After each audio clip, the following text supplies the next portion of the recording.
All right. So today's video about power series, which is, I guess, of what we're talking about in this group of lessons. Probably this is where it gets complicated. I would say, not to intimidate you, but there's a lot more about this than it would be practical to cover in one video. But anyway, so I thought I'd give a real simple example just to get started, because there's some conceptual understanding that's involved in this, and I think if you had an example that you understood to start with, then it would help everything that follows. Okay, so let's look at this series right here. 1 plus x squared plus x to the third power. Where what's the x? Well, it doesn't say. As in when we use variables in algebra and calculus and other branches of math, the x is some unknown or unspecified thing. But this is a geometric series, right? You can take any term of this series and multiply it by x and you'll get the next term. So it's a geometric series. The first term is 1, and r, the common ratio, is x. So that means it converges to this other function. It converges to a1 over 1 minus r because it's geometric. So I'm just getting a statement here that we can use. That this here functions like that. All right? Like you could take a number and say, I don't know, take 0.2. 1 plus 0.2 plus 0.2 squared plus 0.2 to the third power, and you keep going, and whatever you get out of that, all that math, that's going to be the same thing as 1 over 1 minus 0.2. All right? Now, can you use any number for x? Like, no matter what I put in for x into this series and do the math and calculate, will I get the same answer that this function over here gives me? No, you have to use values of x that are in the interval of convergence. Okay? Now, I'm using a geometric series right here, just because it's something that we're familiar with. And I know that a geometric series converges if r is between -1 and 1. So, those are the values of x where this series behaves just like that function. All right, so that's called the interval of convergence. If we have this is called a power series in x. X is the unknown, x is the variable. If x is between -1 and 1, this series will converge to that function. You see the equal sign? We'll get the same answer out of both of them when we put these suitable values of x in. Now I thought that, that might be enough for you to understand what a power series is. I thought I would elaborate a little bit and give an example. So here's that power series up there, and because we're all mortals, we can't take this series out to infinity. We're going to have to stop at some point. So I took that series up to the term x to the fourth power.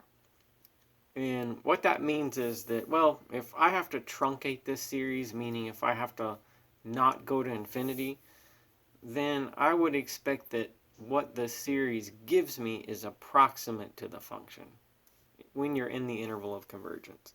So let's do an experiment. Let's take a number that's in the interval of convergence, such as 0.2, and I put it into this truncated series, 1 plus 0.2 plus 0.2 squared, so on, and then I put that same value of x, 0.2, in the function, and look how close the answers were. All right? They're not equal because I had to truncate that series. If I could take this out to infinity with 0.2, it would be perfectly equal to what this gives me. All right? Okay, now, so that's what, this is a simple example of power series. Does it get more complicated? It definitely gets more complicated. But here's the definition that we'll consider. A power series basically looks like each term is a constant times x to a power. All right? And it will determine a function. And what I mean by that is, like, so this series right here is equal, equivalent to that function for values of x in the interval of convergence, all right? So it will determine a function whose domain is the interval of convergence. So that's just like that example you saw up there. So I could say like this. Here's the example that I just showed you. This power series right here is equivalent to that function for all values of x in the interval of convergence. Now, one you might not know, here's another example of a power series and a function. I can't give you the proof for this right now, but it's something that we can do later. The series 1 plus x squared over 2 factorial plus x to the third over 3 factorial plus, keep going, is equivalent to the function e to the x. For any value of x, the interval of convergence is negative infinity to infinity. Okay? Now, I can't prove that example, but you can do calculations all day. Take a value of x, put it in here, run that series out as far as you want. Take the same value of x and put it in there. And they'll be roughly equal, all right? But if these series are allowed to be infinite, they'll be perfectly equal to the function for the same value of x. All right, so the concept is a series can determine a function for a certain range of values of x called the interval of convergence. All right, so that's the whole concept. And here we'll focus on doing just one particular thing. Like let's take, here's my first example that I wanted to show you. So for that power series right there, find the interval of convergence. All right. And for now, I want to just focus on doing that. It's a bigger topic, but let's just get the method down for figuring out the interval of convergence. All right. So the way that we do that is we use the ratio test for absolute convergence. I did another video on using the ratio test if for series whose terms were positive, okay? And we'll use the ratio test for absolute convergence, which is this. We'll set this up. So say that's a power series. We'll force the limit as n goes to infinity of this, which is derived from our power series. We'll force it to be less than 1. We'll solve for the values of x that make this statement true. All right? Okay, so that's what you do. I wanted to establish that that's what you do. And in my other video about the ratio test, it's actually if this limit is 1 in the ratio test, then it's inconclusive. So the endpoints of the interval that you're going to find are going to be inconclusive, so you have to test those individually. All right, that's the big picture. It may not help for me to tell you the big picture. It'd probably be best to just do the examples, but still I feel better telling you what the big picture is. Okay, so we'll find the interval of convergence of this power series. Now that happens to be a fairly simple one, but let's have a look at it. Here's how we set it up. Okay, we want to set the limit as n goes to infinity of a sub n plus 1, which is this formula with n plus 1 substituted for n over a sub n, and we want to force that to be less than 1. Okay, so how about this? Let's work this part out by itself and then continue with the limit. Okay, so what would a sub n plus 1 over a sub n be? So there's a sub n. So that'd be x over 4 to the n plus 1 power over x over 4 to the n power. Okay, that's what this part alone would be. I can reduce that as follows. Let me take this and divide it by that. So this is how we work with fractions. Okay, and then this power right here, wouldn't it be true that this is x over 4 to the nth power times x over 4 to the first power. Wouldn't that be true? It is true because when you multiply like bases, you add the exponent. So these two things multiply into that. And then I get 4 over x to the n power. So these are reciprocals of each other. And so they'll cancel. All right? So x over 4 to the nth power times 4 over x to the nth power, they just cancel. And I get x over 4. Okay. So that's the inside part just reduces to this. And are there variations of how I did? Yeah, sure, you could have like taken that apart up there and left it if you wanted to. The point is like you're going to have to use the rules of exponents probably to cancel some things here. Okay, so that's this part. So now let's do a little update. I'm down to finding the limit as n goes to infinity of the absolute value of x over 4. And I'm going to force it to be less than 1. I'm going to find the values of x that make this statement true. Okay? So remember in my other slide I said, well, we set it up like this. The values of x that satisfy that statement give you the interval of convergence. All right. What's the limit as n goes to infinity of this? Well, I noticed that when I simplified that, the n dropped out of the expression entirely. So that means that, all right, once this limit's applied, all I really have is this. And then that's an inequality. The way you solve such an inequality is like this. Okay. Hope we can agree about that. It's sort of like so I said, what numbers have absolute value less than 7? Well, negative 6.9 does, negative 1 does, 2 does, 6.9 does. Basically, anything between negative 7 and 7 has an absolute value less than 7. So I'm just thinking about it like that. So I get like this. And then multiplying, I get like that. All right, so that's a solution for x. That's our interval of convergence. Okay, so let's do this. Let's say I found it. The interval of convergence, meaning the values of x for which this series will converge to something,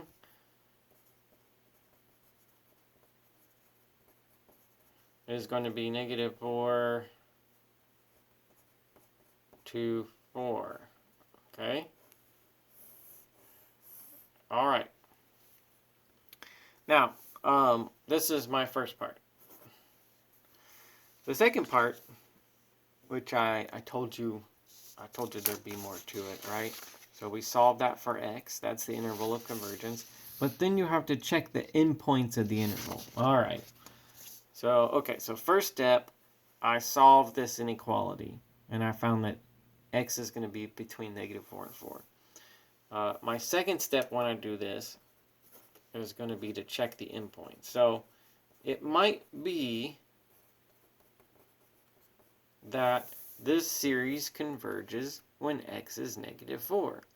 And it might be that this series converges when x is 4. We'll have to check the endpoints on a case-by-case basis. All right?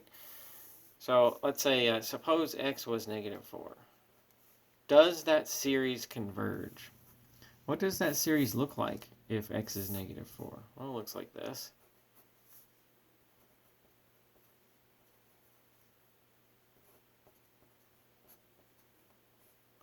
Right? Yeah, that's what it looks like. What does that turn out to be? Let's reduce it a little bit, because I'm just trying to figure out if this converges or not. So that's a negative 1. Okay. What do you think? What's this series? 1 minus 1 plus 1 minus 1 plus... That series does not converge. It's not true that the more of these terms you add, the closer you get to some number. So it doesn't converge. I'll just put D for diverge. All right, so at that value of x, our original series diverges. And what about this one? What was the other endpoint? 4? does this series converge if x is 4? Okay, so that's the other endpoint. If I put 4 in, well, think about it. Take this series, put 4 for the x. You're just going to get this, which is this. What do you think? Does that converge? 1 plus 1 plus 1? Is it true the more terms you add, the closer you get to some certain number? No, definitely not. So this diverges too. So it diverges at both the endpoints. Okay. Now, you would find, though, if you took a number in there, 3.8, for example, and put it into this series and started adding the terms together, you would see that it converges. That's our claim, is that those are the values of x that you can put in here for the series to converge to something. Okay. Now, that's the interval of convergence. That's all we'll do for now. What function does it converge to? Well, that can be hard to figure out. That's beyond what I want to do in this video. But I know the values of x that will cause the series to converge. I can do that much in this video. Okay, so let's do another one. Let's try this one. Okay. All right. So our first step is this. Take the limit as n goes to infinity of the absolute value. What was that? Remember this? Okay. So we take this and we put n plus 1. So we'll say we got 3x to the power n plus 1 over 2 times the quantity n plus 1. All right. And then we divide it by an. Now, dividing it by an, in the case where this original formula is a fraction, that'll amount to multiplying it by the reciprocal. So I'm going to do like this. Okay, and I need that to be less than 1. I need to find the values of x that make this entire number, whatever that turns out to be, less than 1. Like last time, let's reduce just this part. Okay. And let me show you a little bit about how we can do that. So suppose here's what I'm going to do. Look at the factorials. What is 2n factorial? It's 2n times 2n minus 1 times 2n minus 2 all the way down to 1. Okay? A whole number, an integer factorial, is that number multiplied consecutively down by 1s until you get to 1. What is this thing? 2 times n plus 1. That's going to be 2n plus 2 factorial. So this bottom part under there, that's going to be 2n plus 2, 2n plus 1, 2n, 2n minus 1, all the way down to 1. All right, so that's what we're looking at as far as those factorial expressions go, where I see that a lot of canceling happens. 2n, right? Okay, so this is what we're going to be left with there. We're going to be left with, from the factorials, 2n plus 2 times 2n plus 1 under the bar in the denominator. It's sort of like, what's 6 factorial over 4 factorial? It's sort of like that a little bit. This would be 6 times 5 times 4 times 3 times 2 times 1, right? That's what 6 factorial means. And this would be 4 times 3 times 2 times 1. And yeah, cancel. You get 30, all right? It's a lot like that. What about the terms with the powers? 3x to the n plus 1 and 3x to the n. Well, okay, so let's look at that too. 3x to the n plus 1 is going to be that, because multiplying like bases means we add the exponent. So that is 3x to the power n plus 1 right here. And then I have 3x to the power n underneath it. Do you see how that cancels? You get this and this cancel. It's just 3x.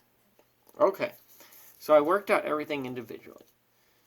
The factorials will cancel away to give me this in the denominator. 2n plus 2 times 2n plus 1.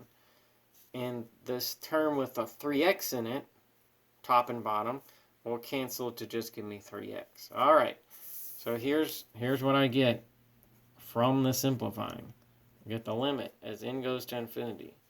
Absolute value, 1 over 2n plus 2, 2n plus 1, okay, times 3x, which I'm going to write it like that, but that's everything that we said we'd end up with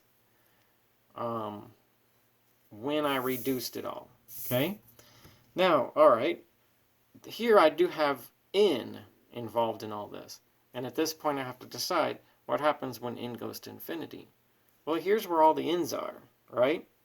The n going to infinity has nothing to do with 3, it has nothing to do with x, it has everything to do with what 1 over 2n plus 2 times 2n plus 1 is. If n goes to infinity, that will become 0. So at this point, the limit has been evaluated. Okay? This limit, I calculated it, and that part's 0. All right, so tell me then, what values of x will make this true? Because when I'm solving for the interval of convergence, I set this up, I do whatever math I need to do.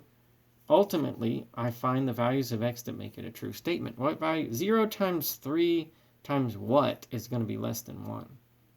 Isn't 0 times 3 times anything? I know it's a little bit informal when we're doing math and when we're doing calculus 2 to say anything, but isn't it true? 0 times 3 times 10,000, it will be less than 1 in absolute value. 0 times 3 times negative 300 will be less than 1 in absolute value. So the interval of convergence is anything, or any real number, or negative infinity to infinity. Okay? So there it is. Like, this series will converge for any number. Any number you put in, that series is going to converge to something. All right, so there's my interval of convergence. Okay, and what is our second step, though? I did say that we need to check the endpoints. Generally, because when we solve for x here, and we get an interval, the series could converge at the endpoints. We check them on a case-by-case basis. But in this case, it's not applicable. If the interval of convergence is negative infinity to infinity, there are no endpoints. Every single number out there works. So this second step is there, but it's not applicable in this example. All right? Okay. So let's look at one more problem. And I think this will round things out for the lesson on finding the interval of convergence of a power series. What about this one? That one looks even more complicated. But we know what to do at this point. All right, you know how to set it up, etc. Our first step is to solve this statement for x, right? Limit n goes to infinity, absolute value a sub n plus 1 over a sub n less than 1. Okay? So a sub n plus 1, that's going to be negative. Oh, what about that negative 1 to the n? Well, we'll be taking the absolute value of this. That negative 1 to the n could be negative sometimes. It's either going to be 1 or negative 1. So that will get dropped out of this because of the absolute value. So I'll get x to the power 8 times n plus 1 plus 7 over, there's going to be a lot to write down this time, 8 n plus 1 plus 7. All right, so that's a sub n plus 1. I take that formula, I put n plus 1 in place of n. This negative 1 to the n will be eliminated through the absolute value. Then I divide by a sub n, but this is a fraction already, so that will amount to multiplying by the reciprocal. Okay, so we get like this, and so on. Okay. And now I need to reduce that. All right. So let's do some reducing of just this part. I'm not going to worry about the limit for now or the inequality. I'm just going to figure out what all this stuff is. So that is going to be, if we do a little multiplying and adding, we'll get x to the power 8n plus 15. All right. And this down here will be 8n plus 15. This part, 8n plus 7. This part, can't do anything with that, x to the 8n plus 7. And then I see some canceling between these. Okay? So already I've done things like, well, when we multiply like bases, we add the exponents. So this is going to be x to the power 8n times x to the power 15. Okay, because if you were to multiply those, you would get this through adding the exponents. 8n plus 15. Okay, over here, 8n plus 7. And here, we'll do that, right? Because again, if I multiply these, I add the exponents, I'm going to get this. So sure, this cancels, x to the 8n. These cancel, and it's going to give me x to the 8th power. Okay, x to the 15th power over x to the 7th, and so on. And then these, nothing cancels between these expressions that have n in them. So I'm stuck with that. Okay. All right. So I'll have out of all this, which reduces and so on, I'm going to get x to the 8th power times 8n plus 7 over 8n plus 15. Okay. So let's update that. And we're now to the point where we find the limit as n goes to infinity of 8n plus 7 over 8n plus 15 times x to the 8th power. And I want the absolute value of that to be less than 1. Okay, so all right, that's how all of this separates. That's what I got. Notice how I'm keeping the n's and the x's separate because I have to treat the limit as n goes to infinity and then solve for the x. All right, so tell me, look at that. What do you get out of here if n goes to infinity? What's 8n plus 7 over 8n plus 15? Where does that go if n goes to infinity? The limit here is 1. Okay? Right there. This part is going to be 1 if n goes to infinity. Okay? Calculating limits, that's something we can talk about, but that's what happens with that one. So, all right, now that does not affect the x or the 8th power, it only affects the n. So out of that, we're going to get absolute value of x to the 8th power less than 1, which means x to the 8th power is between negative 1 and 1. Okay, so 1 to the 8th power is 1, and negative 1 to the 8th power is also 1. So anything between negative 1 and 1 is going to work. All right. Okay, so there's partially my interval of convergence. Let's write that down. My answer goes here in the box. So what's the interval of convergence of that series? It's going to be negative 1 less than x less than 1. Anything between negative 1 and 1 will make this series converge. Okay. So that's what we find in this part. Now remember, there is another part though. The endpoints. It might be that 1, if you put 1 for x, this series will converge. And it might be that if you put negative 1 for x, this series will converge. Okay? So we have to check those on a case-by-case basis. All right. So let's do the second part here, where I'm going to check the endpoints. Okay, so let's do 1 first. Okay, the endpoints of my interval of convergence are 1 and negative 1. So I'll do 1 first. What's that series look like if you let x be 1? let's see, series goes from 0 to infinity, -1 to the n. And if I put 1 in for x, it's going to be 1 to the power 8n plus, that's just going to be 1.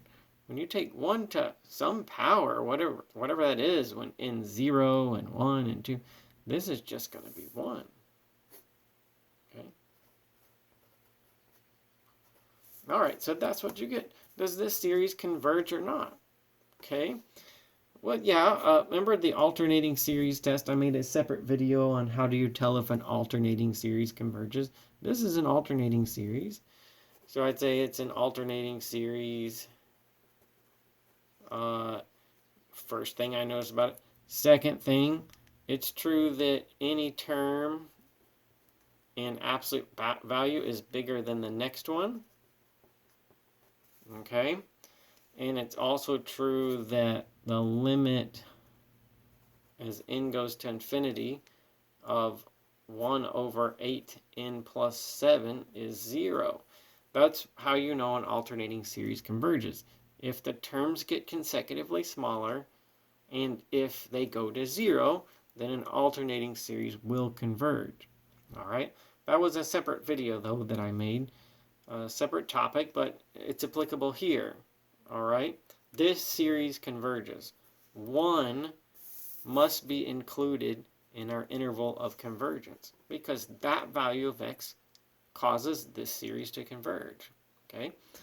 All right. What's the other endpoint? -1.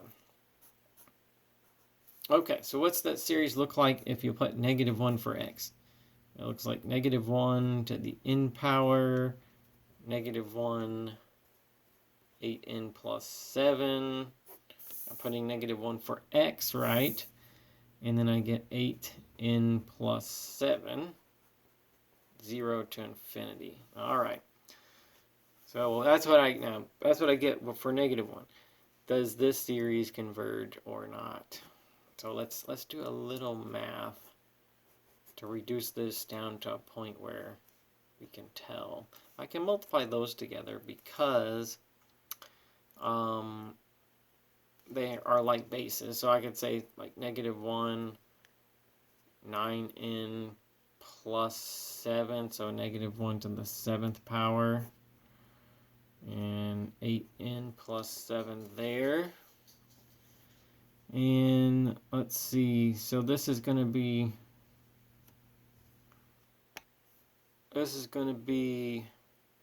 a positive 1, right? So in other words, that's always -1, okay? And then this is -1, right? So how do I know that? Well, so -1 to the 9th power is -1. And then to the n power. So it's going to look like that. Okay, so here's why. -1 to the 9th power to the, to the 9th power to the nth power. That's what that part is. Okay, because when I take a number to a power and then a subsequent power, I can multiply them. So that's just -1 to the n, and then that's just -1. So we can write it this way. Okay, so n is 0 to infinity. That will be -1 to the n plus 1 over 8n plus 7. Okay, so that's through all that, we end up with this, where that's just an alternating series also that converges. Okay, this part will cause it to be an alternating series. And the terms get consecutively smaller. The absolute value of any term is bigger than the one that comes after it. And the terms themselves are going to go to 0. So we'll say that, or it is true that it does converge. Okay. All right, so it converges at both endpoints. All right. So I'll have to add this one in too. So it converges for anything between -1 and 1, including -1 and 1. All right. So in the problems, we've checked the endpoints were applicable. And then sometimes you find that it converges at the endpoints and sometimes you don't, but you'll have to check them. Okay? And you'll have to look at this series for what it is. It might be an alternating series and you can tell it converges that way. It might be a geometric series, or there will be some way, some kind of test that you've seen before to figure out if what you get here at the endpoints converges or not.